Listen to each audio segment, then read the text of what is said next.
Hello mga ka-Lushroom! For today ay meron na naman tayong another video. Bali, dalawa sila ng mother-in-law niya na nagpagawa sa amin. Yung mother-in-law niya ay hindi na first time dito sa atin, pero si client, itong ginagawa natin ay first time dito sa atin. Dahil si client ay taga-Amerika. Umuwi lang dito sa Pilipinas saglit dahil alam ko mayroong ikakasal. So yun na nga, ang request ni client na ipapagawa sa atin ay wet lash. Meron siyang pinakita sa akin na ginagawa din sa kanya doon sa Amerika. Pilipino din daw ang gumagawa sa kanya.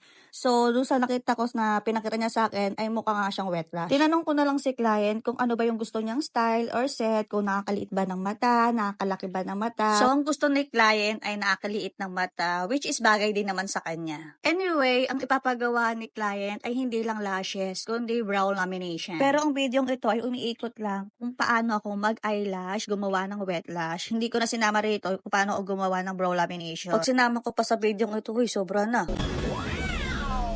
Yun.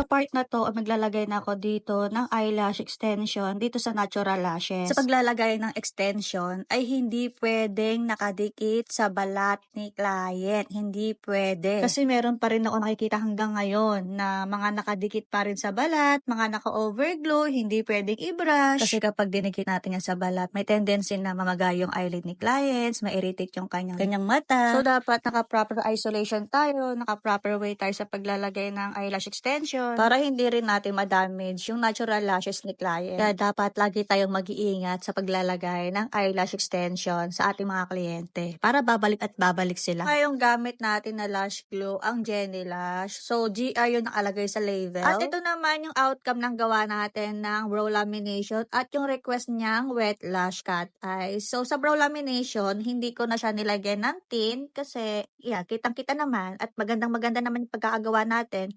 And sa wet lash, gustong-gusto ni client yung gawa natin dyan. At ayun na nga mga ka-Lushroom, gusto mo ba magkaroon ng lash kit na katulad nito? Lahat po ay pwedeng sumali. Yes po, lahat po ay pwedeng sumali. Kahit yung mga nanalo na ay pwede pa rin manalo. So, kailangan lang ay nakafollow ka sa ating Facebook page and laging magsipag, mag-react, mag-comment, and mag-share. So, yan lang. Thank you for watching. Bye!